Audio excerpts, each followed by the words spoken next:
So if you guys hadn't seen the last video, link below, I highly recommend you watch that first because, spoiler alert, we just picked up this, a 2023 Tesla Model Y. And in today's video, I'm going to tell you guys why we bought this thing. What's up guys, hope you're having a great day today. Let's get started. So rather than filming in the dreary garage, why don't we first take this thing out and actually find a good spot to film. So let's go. This is a cold startup on a 2023 Tesla Model Y. Yeah, it doesn't make much sound. All right, so let's slow down the car a little bit, make sure no one's behind us, and go. Oh baby, oh my god, yeah, 0 to 60 in like 4.4 seconds out of an SUV. So the first reason as to why we bought a Tesla Model Y, and I mean it's quite an obvious one, it's the full self-driving. And I mean this thing has been convenient on full self-driving, like no joke. 600-mile road trip and did very little actual driving with it. Like the FSD handled basically every circumstance except for like maybe 2 situations. The FSD, it is a very convenient feature. It's a very technologically advanced feature. And I mean, I'm coming from adaptive cruise control in Honda Clarity, and I'm coming from basic, literally no other type of cruise control, the basic kind in Audi TT, and going into this, where the car has basically driven 98% of what I've done. Like obviously I drive it a lot of the time, actually drive it, like not letting FSD do it, but for the most part though, like when I'm on road trips and stuff like that, I get tired, I get bored, I get annoyed because I'm like, I have to go do this.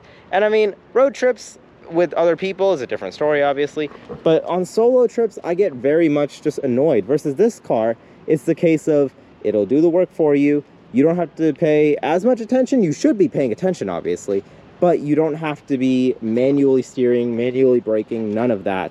The car will just do that part for you, which makes things so much more easy. Essentially, my point is that the FSD on this thing outbeats basically any of the other competitors we were looking at, which included Honda Odyssey, Honda Pilot, Toyota Sienna. None of them have any closeness in driving technology, and I guess self-driving technology, as this car does. Now, I just mentioned a few other cars we were considering instead of the Tesla Model Y, but at the same time, there were some electric options that I was kind of rooting for, but ultimately, we didn't go for. And the reason for that is because of this right here, the Supercharger network. Now, you might be wondering, why is that important? Aren't you supposed to not supercharge a Tesla often?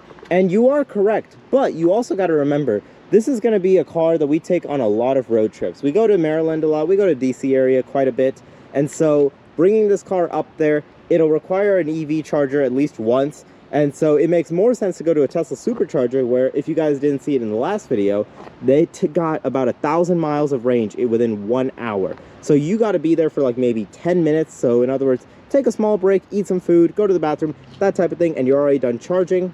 Versus something like Electrify America, you're going to be there for a good while. I spent time at, Walmart's, Targets, like any other person does.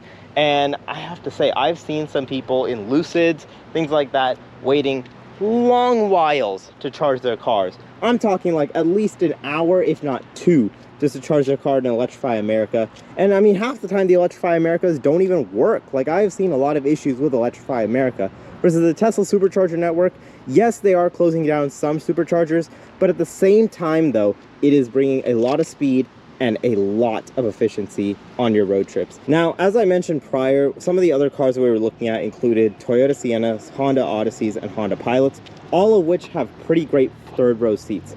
Now, the Model Y, on the other hand, the third-row seats in this car are pretty bad. Coming on into here, we can put this seat forward, I guess, and reveal, yeah, that's a pretty bad third row seat. Like legitimately, it is so tiny back there. You might be wondering, if we needed a third row seat and we were looking for third row cars, why did we need this? And the answer to that is, we really didn't need a third row seat looking at it now. So the reasoning for that is when we compare Odysseys, Pilots, and things like that, it would actually be cheaper for us to run this car and the Honda Clarity at the same time versus having an Odyssey. And the reasoning for that is because the Model Y obviously uses a full electric power, and it gets about somewhere in the neighborhood of 3 to 7 cents per mile. The Clarity is 4 cents a mile. So 11 cents per mile for both cars to drive, I guess, to DC and the DMV area. Versus in the Odyssey, it's a lot more. I think we were approaching somewhere around 12 to 13 cents per mile. It was less efficient than my BMW Z3, which was 11 cents a mile. So in that instance, it made more sense to have both cars and just run both of them to Maryland versus just an Odyssey. Along with that, this car seats 5 comfortably. The Clarity seats 5 comfortably. That's 10 people. Odysseys can do 8 at best, so 2 more people can join in. Now moving on into the interior of this car, we talked a little bit about the interior with the 3rd row seat, but now we're gonna move on more into the interior, coming on in, and that's actually one of the reasons why we bought the Model Y. Not because of the interior, but because of the tech inside the interior. I talked a little bit about FSD, but I'm gonna talk a bit more about the general technology of this Model Y. It does so much for you, man. Like, it has a lot of different settings. It has memory settings, which none other of our cars have had that. The Audi doesn't have that. The Clarity doesn't have that. The Clarity has that on the higher end model. We have the base model, so it doesn't really have it on there. Just the general settings with this car, it's so configurable. It's so smooth. Like, this thing just runs so much faster, so much smoother than my Audi system and the Honda system. The Honda system is very slow, very low resolution, very laggy. The Audi system doesn't even have touchscreen. This has a touchscreen. It's just so smooth, so easy. And we haven't even talked about the phone app. This thing does everything for you, the phone app. If we go on into the Tesla app right here, we can see that there's a lot that you can do just from the phone, such as vent the windows, as you can see, close them back up again, as you can see. We can honk the horn, start up the car, flash the headlights. Those things are simple. But then there's other things on here, like Sentry Mode. Sentry Mode, I've noticed, it is amazing. Like, the fact that you can just see what's going on even while you're away from the car, even while the car isn't started up, is just perfect. If someone dings your car, someone keys your car, anything like that, you're caught. Somebody is getting caught for that. I feel like more cars need to have this mode because of the fact that when I had my BMW Z3, it was broken into, as you guys saw, and if you haven't seen, link in the description. But that Z3 got broken into and nobody got caught for it. They found some of the things they stole, but the person was never caught, or the people were never caught. The perpetrator did not get any action done to them for a bill that ended up costing, it actually ended up costing $500, but that's still $500 of my money that I had to spend because somebody else decided to break into my car. Versus this car, there's cameras all over the place. If somebody smashes this window open and tries to break in manually, then they're caught. The cameras are gonna catch them and they can't beat that.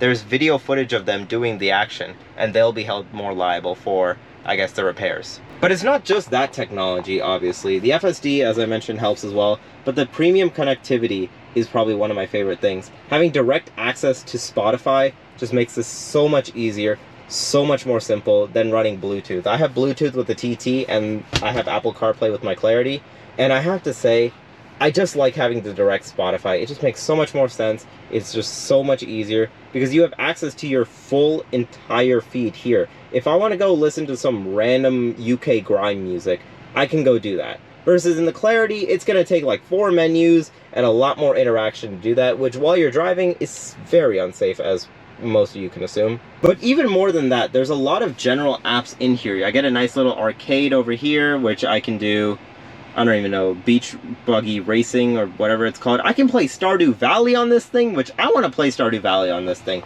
Let me know in the comments below, would you guys want to watch me do a Tesla playthrough of Stardew Valley? Okay, that would be kind of funny. I'm not going to lie to you guys on that one.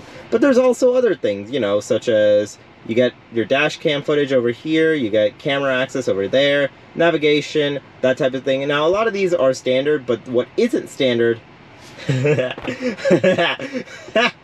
I don't use TikTok, but oh my god, the fact this car has it is just crazy. Like, I don't even know what we're doing.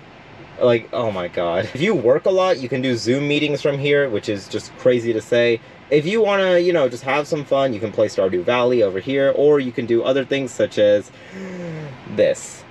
This thing, I tell you, like, oh my god. Now, is this tech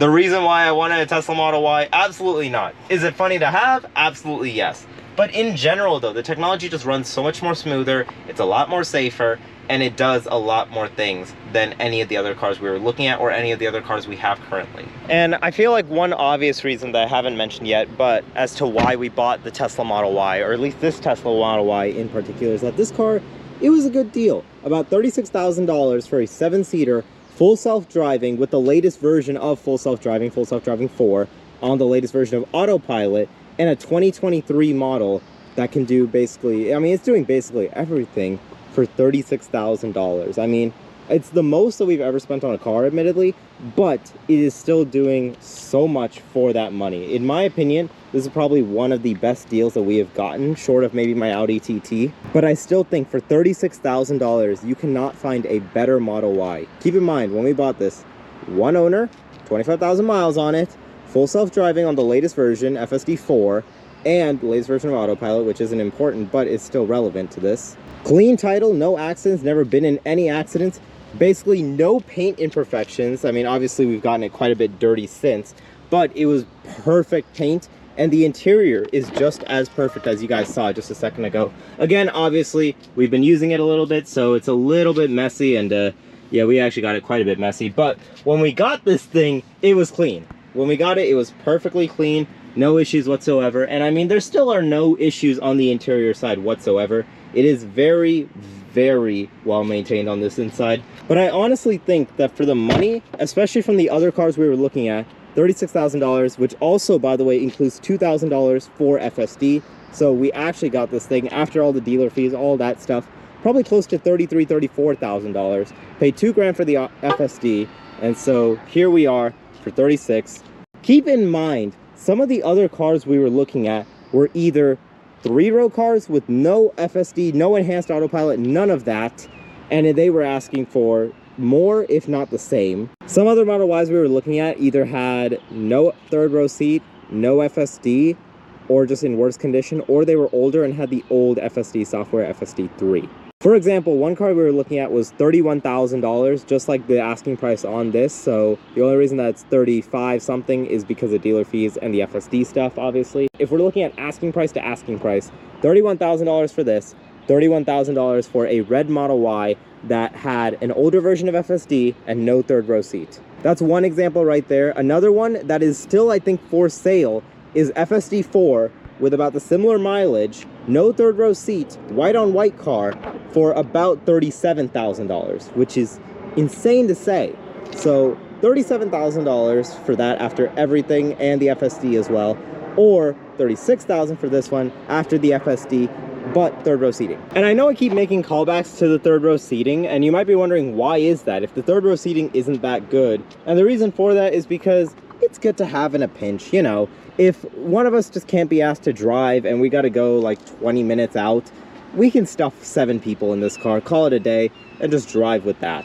And the final reason as to why we bought a Tesla Model Y is because, like I mentioned before, this car is my dad's dream car. He has loved this car. He is just fallen in love with this car. We've had Odysseys in the past. We've never had a Sienna or a Pilot, but we weren't really dreaming of, you know, a Sienna, a Pilot, or even an Odyssey to begin with. We were dreaming of this car right here. Not this specific Tesla Model Y, but a Tesla in general, because of the fact that it was time. It was time for us to switch out of the minivan segment. We were growing older, and it just didn't make sense to have. When I was a kid, it was a different story because of the fact that we were messy. We were messy little kids, and it made sense to have something that could handle a mess. But now, as an adult, it's time for the nicer things. It's time for a little bit of the nicer things, better technology, just better overall experience. And so it was time to make the hop from a child-proof Sienna / Odyssey / Pilot to this. This car, I'm telling you guys, yes, it doesn't make sense for a Tesla to be a dream car, and I get where you guys are coming from on that, but for some people, this is their dream car. For my dad, that was the case. And so it was time to buy one. So on that kind of controversial note, I guess today's video is in fact over. If you liked it, leave a like. If you didn't, leave a dislike. Let me know your thoughts about this video in the comments below. For my reasoning and for the reasons that I provided, do you think there was a better car we could have bought? Let me know that too. And if you like what you're seeing, leave a subscribe. And just like that, I'm out. I'm gonna go eat some Taco Bell. Peace.